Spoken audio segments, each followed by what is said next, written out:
감사를 드립니다. 지난 한 주간도 하나님의 은혜 가운데 저희들을 붙드시고 지키시고 인도해 주신 것을 감사를 드립니다. 하나님의 교제라고 하는 소중한 말씀을 붙들고 하나님과의 교제를 나눌 뿐만 아니라 우리 성도들과의 교제를 나누게 하신 것을 감사를 드립니다. 이제 하나님의 일과 교회의 일에 하나님 아버지여 동참하며 참여할 수 있는 은혜를 허락하시고 영육 간의 모든 것들을 나눌 수 있도록 은혜 주신 것을 감사합니다. 오늘 이 시간에도 우리가 모든 것들을 뛰어넘어 하나님 앞에 나왔습니다. 우리를 통하여서 하나님 영광 받으시고 우리에게 말씀하여 주옵소서. 말씀 속에서 세미한 하나님의 음성을 듣게 하옵소서. 주 예수님 이름으로 기도합니다. 아멘. 마태복음 1장입니다.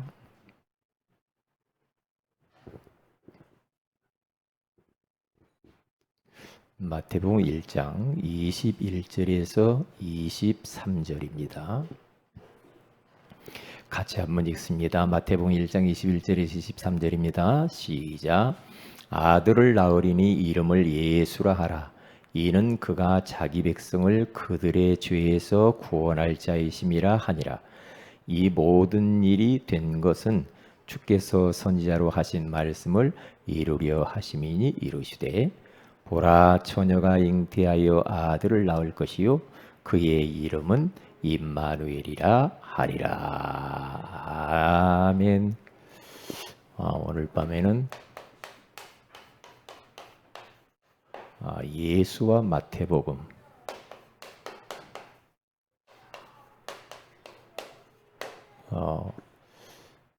성경이 66권이죠. 66권을 예수 중심으로 복음 중심으로 한번 쭉 전체를 보는 것도 좋겠다 그런 생각을 합니다. 그래서 성경 한 권씩 한 권씩 띄어가는 그런 심야 기도회를 한번 가져보려고 합니다.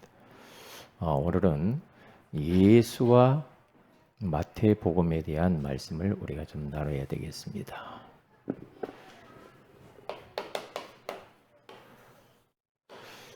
서론적으로 우리가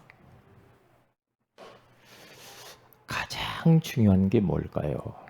많은 것이 있지만 나의 영적 상태가 참 중요합니다. 내 영적인 상태를 통해서 사람과의 만남이 일어나고요. 환경의 문들이 열리고요. 모든 일 처리가 내 상태에 따라서 처리됩니다. 그렇기 때문에 우리는 상태를 관리를 잘 해야 합니다. 제가 코로나 접종을 이번 주에 맞았는데요. 미리 예약을 해놓고 이제 나의 상태를 최상의 상태로 끌어올리려고 많은 노력을 하고 내 관리를 막 했죠. 첫째 관리를 뭐 했는가? 24시 하나님과 교제하는 것이다. 강단 말씀 붙잡고 하나님과의 관계를 더 깊게 왜냐? 코로나 맞아가지고 좀 많이 힘든 분들 있잖아요. 제가 만약에 힘들면 성교회에 피해를 주니까 그래서 계속 영적 상태를 정상으로 끌어올리려고 계속 기도하고 말씀 듣고 또 성경 보고 계속 그렇게 했죠. 상태가 나쁘면 모든 문제가 온다니까요. 상태가 좋으면 축복은 오고 모든 안 좋은 것들은 밀어내요. 그래서 저는 이제 몸 관리도 제가 잘 하고요. 음식도 잘 조절도 하고 몸도 최상의 상태로 이렇게 만들었어요. 잘 관리하고 아무거나 안 먹고 또 휴식도 하고. 왜요? 내 상태에 따라서 코로나가 들어오면 어떻게 반응할 것인가 내 몸이. 그것은 이제 내 책임이죠. 그러니까 내가 관리를 해야죠. 자꾸 저희 집 사람은 막 약을 빨리 두 알 먹으라고 어떻게 그렇게 하는지. 저는 약 안 먹거든요. 안 좋아하거든요. 왜냐? 제 상태를 이렇게 만들어서 그래요. 제가. 약을 먹으면 뭐가 어디가 부작용이 생기는지를 모르고 지나가면 안 되니까 모른단 말이죠. 그래서 나는 약을 안 먹을 거야. 그러니까 안 먹고 이게 쭉 이렇게 지났어요. 아프면 먹어야 되지만 이제 아픈 데도 없고 근데 주사 맞으면 좀 뻐근하고 그것밖에 없었거든요. 그러니까 약을 안 먹었어요. 저희 집 사람이 맞고 왔어요 어제. 맞고 오는데 벌써 맞는 순간부터 벌써 기절하려고 하더라고요. 왜냐? 빨리 약 내놓으라는 거예요. 제가 약 안 주거든요. 약 내놓으라. 아프면 드세요. 내가 그랬죠. 아프면. 그런데 저 모르게 언제 하나 까서 잡수셨더라고요. 왜? 오기도 전에 먼저 먹어버려. 오기도 전에 먼저 먹어버려. 그거 이야기하려고 한 게 아니고요. 내 상태에 따라서 모든 것들이 나와 관계된 곳에 영향을 미친다 이 말이에요. 내 상태가 좋으면 축복이 끌려온다니까. 내 상태가 안 좋으면 안 좋은 것만 자꾸만 생겨요. 응? 상태가 중요해요. 상태가. 그래서 요한 3서 1장 2절에 가서 보면은 사랑하는 자여 내 영혼이 잘됨 같이 네가 범사에 잘되고 강건하기를 내가 간구하노라. 이 말이 뭔 말이에요? 영혼이 잘된 상태가 있으면 범사가 다 잘 된다는 거죠. 모든 범사 아닙니까 이게? 저는 이 말씀을 믿거든요. 왜냐? 인간은 영혼을 가진 영적 존재이기 때문에 그래요. 우리 몸에서 제일 중요한 게 영혼이에요. 영혼이 구원받는 게 중요해요. 영혼이 은혜 받고 힘을 얻고 성령 충만한 게 중요해요.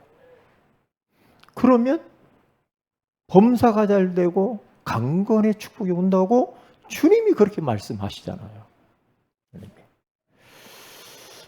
왜냐하면 시편 23편 1절에 가서 보면은 다윗이라고 하는 사람이요. 얼마나 그런 악조건의 그 현실 속에 있었습니까? 막 군대가 쳐들어와서 따라와서 죽인다고 막 한 20여 년 동안 막 공격해 오니까 얼마나 힘들었겠어요. 도망 다니면서. 이게 도망 다니면서 한 고백이라 다윗의 상태입니다. 여호와는 나의 목자시니 내가 부족함이 없으리로다. 그랬거든요. 그러니까 뭐냐? 다윗은 부족하고 모자라고 헐벗고 지금 얼마나 지금 위급한 환경인데 난 괜찮아 그랬어요. 한마디로 말하면 난 괜찮고 부족한 거 없어. 왜냐? 다윗의 영적 상태가 주어진 현실을 넉넉하게 이겼다는 거죠. 영적 상태가. 그래서 고린도후서 12장 9절에 가서 보면은요. 바울이 몸이 아파가지고 하나님 앞에 나가서 3번이나 그렇게 간절하게 기도했습니다. 근데 하나님이 응답을 주셨어요. 하나님의 은혜가 네게 족하도다. 하나님이 그래요. 하나님이 참 매정하지. 야, 너는 그 질병이 너한테 복이야. 너 그거 갖고 평생 살아? 그게 응답일까요? 응답이요. 왜요? 네가 약한 데서 곧 강함이라. 약한 데서.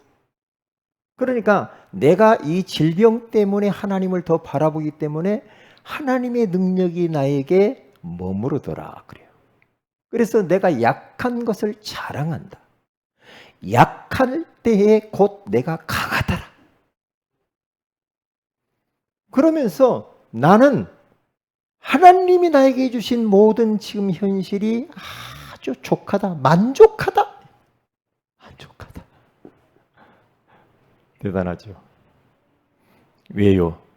바울의 영적 상태가 그러더란 말이죠. 근데 12장 말고 11장 바로 뒤에 가서 보면 연달아서 쭉 나오는 게 뭐냐? 바울이 자신의 지금 현실의 고통을 얼마나 크게 받았는지 몰라요. 왜요? 지금 태창으로 40의 가만매를 3번이나 맞고 얼마나 맞았는지 몰라요. 돌에 맞고 죽음의 위험과 그리고 또 배의 위험과 가난하고 못 먹고 잠도 못 자고 헐벗고 막 그랬대요. 그런데 하나님이 내 은혜가 네게 족해.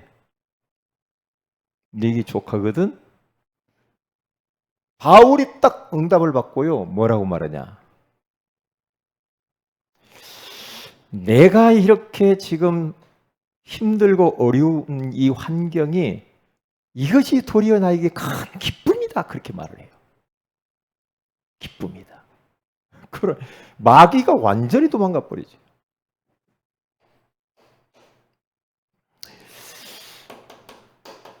사무엘상 7장 9절. 블레셋이 쳐들어와서 지금 이스라엘이 위기 가운데 봉착해 있었습니다. 이때에 사무엘이 뭘 선택했느냐? 예배를 선택합니다. 전쟁을 선택하고 싸우는 걸 선택하는 것이 아니라 어린 양, 그 양을 잡아서 하나님 앞에 온전한 번제를 드리면서 하나님께 기도해요. 그거 보세요. 사무엘의 영적 상태는 전쟁의 위험이 위험으로 눈꼽만큼도 여겨지지 않아. 왜요? 사무엘의 영적 상태가 항상 이랬다 이 말이에요. 우리도 이런 상태를 가져야 돼. 영적인 임계점에 올라가 있어야 돼. 항상. 영적인 서밋의 자리에 딱 올라가 있으면 위에서 밑에를 보면 아무것도 아니게 보이거든요. 그렇잖아요. 아래를 내리다 보는데 뭐. 그러니까 욥기 1장 20절에 가서 봐도 욥이 하루아침에 10명의 자녀를 잃었는데 그는 겉옷을 찢고 머리털을 밀고 빡빡 밀어버렸어요. 그리고 땅에 엎드려져서 하나님께 예배했다 그래요. 왜요? 그게 바로 욥의 영적 상태라 이 말이에요. 여러분 하루아침에 10명의 자녀를 잃었어. 그러면 여러분 어떻게 하세요? 아마 기절하지. 기절해. 한 명도 아니고 10명을 잃어버렸다니까요. 그런데 어느 정도 그 환경과 현실이 영향을 받지 않았느냐? 영적 상태가 완전히 서밋 자리에 올라가니 영향을 안 받는 거예요. 상태가 중요하다는 이야기 하고 싶어서 하는 거예요 지금.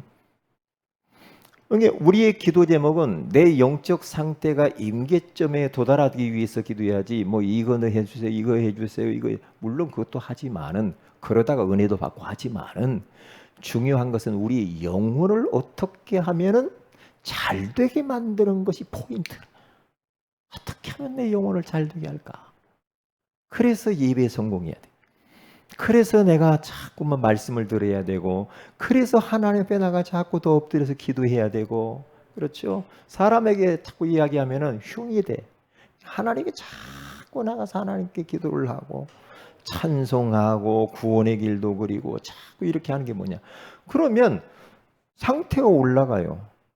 그런데 상태가 일그러져 버리면요. 일 전부 다 이게 다 안 돼 일이 꼬여요. 꼬인다니까요. 이게 비밀이에요. 자, 그러면 첫째입니다. 마태복음과 이 마태복음의 핵심 메시지가 뭐냐? 그리고 이 마태복음의 복음과 여기에 대한 핵심 성구가 뭐냐? 이제 신약을 쭉 이렇게 훑어보고 이제 구약으로 한번 넘어가 보도록 그렇게 하겠습니다. 우리가 시험 공부를 할 때도 어떻게 그걸 다 그렇게 다 외우고 어떻게 할 수 있겠어요? 시험 나올 만한 곳에 밑줄을 긋고 그걸 집중해서 공부하잖아요. 성경 이게 66권 엄청나죠. 많은데 이것을 어떻게 우리가 다 이걸 다 깨우고 알 수가 있어요? 우리 하나님께 성경을 통해서 각 권을 통하여서 하시고자 하는 핵심 메시지가 있다 이 말이에요. 그래서 이게 쭉 이 흐름을 한번 보는 게 중요해요. 그러면 한마디로 말하면 이 마태복음은요, 신약은 언약 성취죠. 언약 성취. 다른 게 아니에요.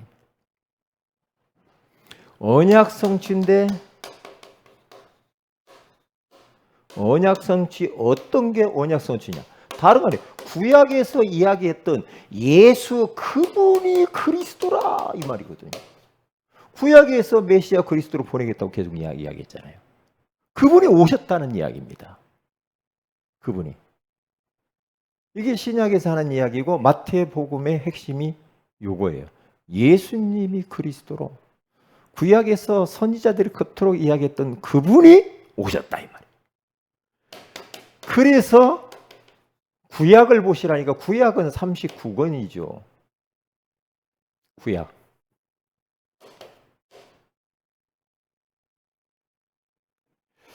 구약 39권에서 잘 보세요.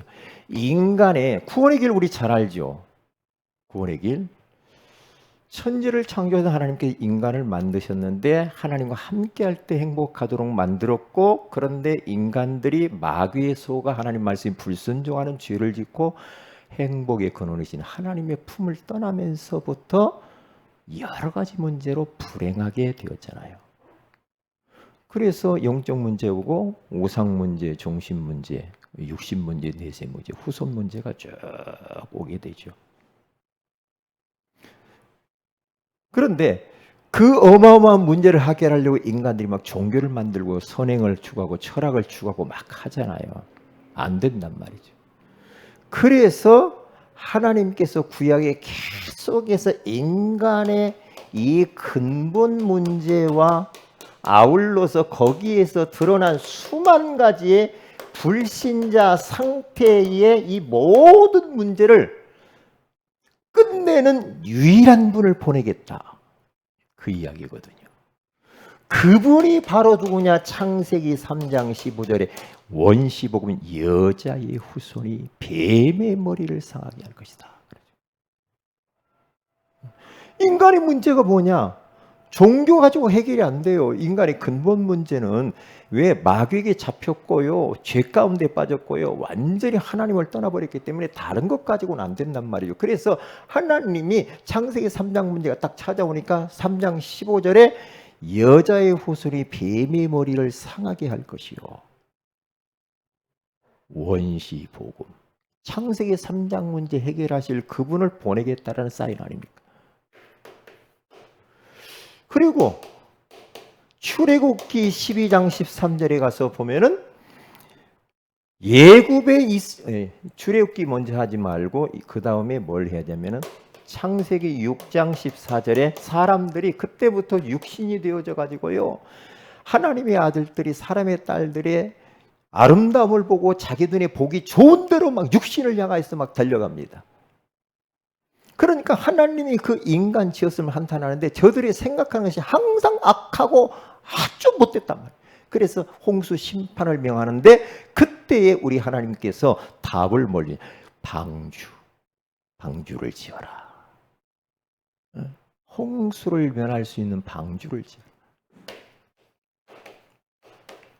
출애굽기 12장 13절에 가서 보면은 언약 놓치고 또 애굽의 종노릇을 430년 동안 종살이를 하는데요, 그 종살이를 마침표를 찍는 거, 다른 것 가지고 안 되더라.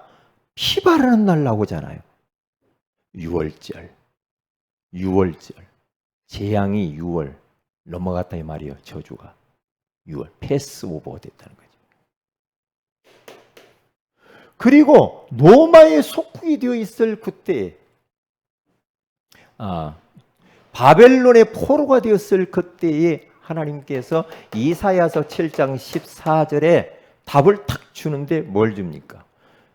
보라 처녀가 잉태의 아들을 낳으리니 그 이름을 임마누엘이라 하리라 함과 같으니라.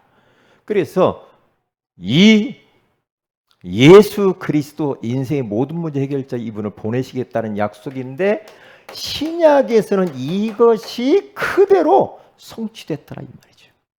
그게 신약에서. 그래서 오늘 성경 본문에 가서 보니까 마태복음 1장 22절에 가서 보면은 뭐라고 말합니까? 선지자들이 그렇게 약속을 했잖아요.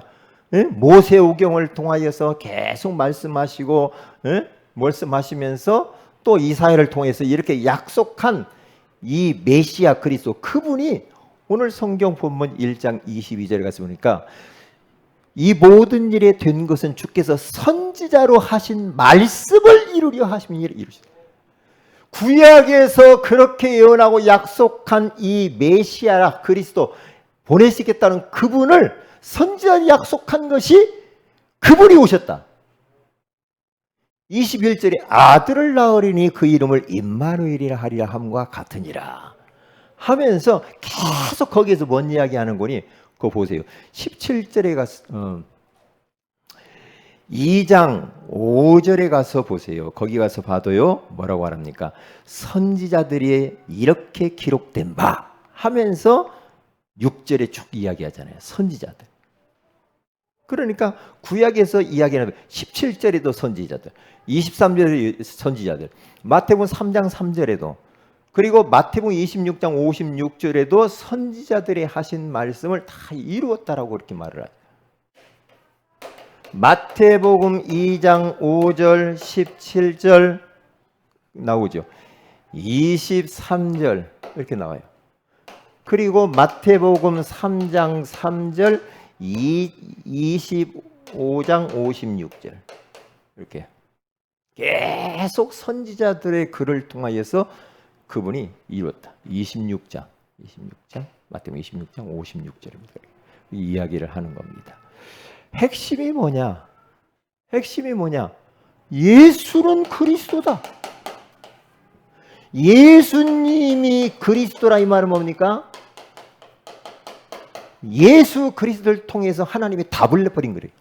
인생의 모든 문제의 답을 누구를 통해서? 그리스도를 통해서 내버린 줄로 믿습니다. 그 예수 그리스도를 믿으면 되는 거예요.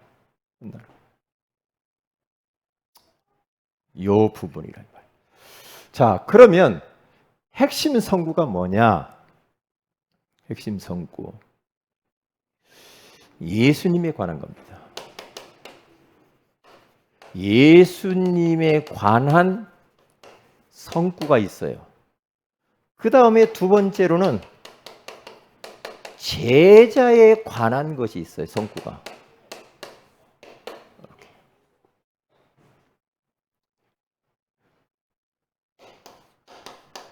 그래서 마태복음 오늘 1장 1절에서 17절에 가서 보면은 예수님의 족보에 대해서 쫙 이야기를 하죠. 아브라함과 다윗의 자손 예수 그리스도의 세계라 하면서 17절까지 예수님의 족보에 대해서 이야기를 합니다. 다윗의 혈통을 통하여서 분명히 그분이 그리스도로 왔다라는 것을 증명하기 위해서 핵심 선구. 변명할 여지가 없다 이 말이지. 이분에 대해서.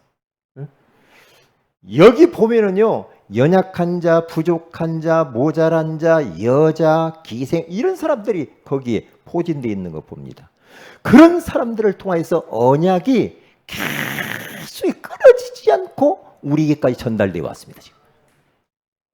우리는 그 언약의 바톤을 지금 들고 우리는 세계를 향한 237을 향해 뛰고 있는 줄로 믿습니다. 언약의 가문. 이게 얼마나 중요해요. 그리고 두 번째로는 마태복음 1장 오늘 우리 봤던 마태복음 1장 21절에서 23절 거기 가서 보면은 그분 구약에 예언해 놓은 그분이 그대로 이루어졌다고 그러잖아요. 응? 아들을 낳으리니 이름을 예수라 하라. 이는 그가 자기 백성을 그들의 죄에서 구원할 자이심이라 하니라. 이 모든 일이 된 것은 주께서 선지자로 하신 말씀을 이루려 하심니라. 이르시되 보라 처녀가 잉태하여 아들을 낳을 것이요 그의 이름은 임마누엘이라 하리라 하셨으니 이를 번역한즉 하나님이 우리와 함께 계시다 함이라. 이제 이렇게 쭉 보면서 여러분들이 뭔가 이제 올 겁니다. 딱 보면 그렇구나. 하나님께 감사해야 돼요. 우리가 하나님께 감사해야 된다니까. 예수님에 관한 것이 많이 있지만 이겁니다. 마태복음 16장 16절에 주는 그리스도시요 살아계신 하나님이 아들이십니다. 이게 성경 예수님에 관한 성경 이 구절이죠. 제자에 관한 것은 마태복음 4장 19절 나를 따라오너라 내가 너희로 사람을 낚는 어부가 되게 하리라. 주님이 선택을 딱 제자들을 선택.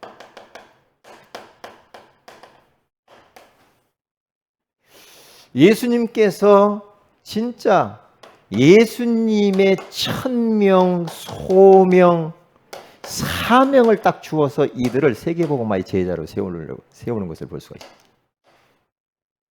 자, 갑니다. 마태복음 6장 33절 너희는 먼저 그의 나라와 그의 의를 구하라. 그리하면 이 모든 것을 너희에게 더하시리라. 뭐냐? 제자들을 향하여서 우선순위가 뭔 줄 아니? 먹는 거, 입는 거, 마시는 거 걱정하지 마라. 뭘 해야 되는가? 너희는 먼저 그의 나라, 그의 의, 세계복음화. 전도와 선교를 위해서 사는 거야. 절대로 너희들은 서론 인생 살지 말고 본론 인생, 우리는 결론 인생을 살아야 되는 거야. 대부분의 사람들이 육신적이고 서론적인 인생을 살다가 인생을 허비해버리는 경우가 얼마나 많은지 몰라요. 우리들은 진짜 본론 인생. 에? 왜요? 마태복음 6장에 가서 보니까 전부 땅의 것이라. 근데 너희는 그렇게 살지 마라. 제자들에게. 한 가지만 더 봅니다. 마태복음 11장 28절 수고하고 무거운 짐진 자들아 다 내게로 오라. 내가 너희를 쉬게 하리라. 다시 말하면 어떤 사람은 수고에 무거운 짐을 지고 막 계속 고생합니다. 짊어지고 사는 사람이 있고 완전히 맡기면서 사는 사람이 있어요. 맡기는 자. 맡기면서 살아야지. 다 맡기세요.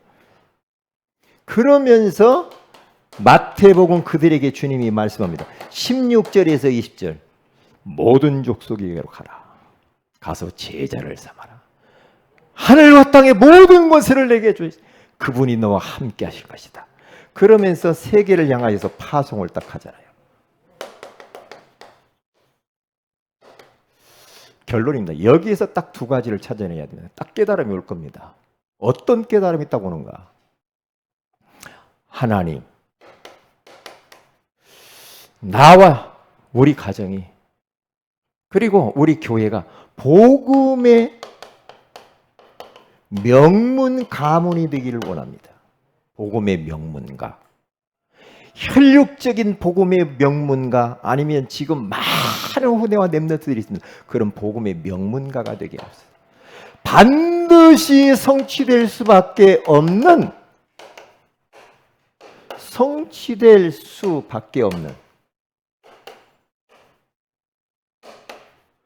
언약의 말씀을 붙잡는 게 중요합니다.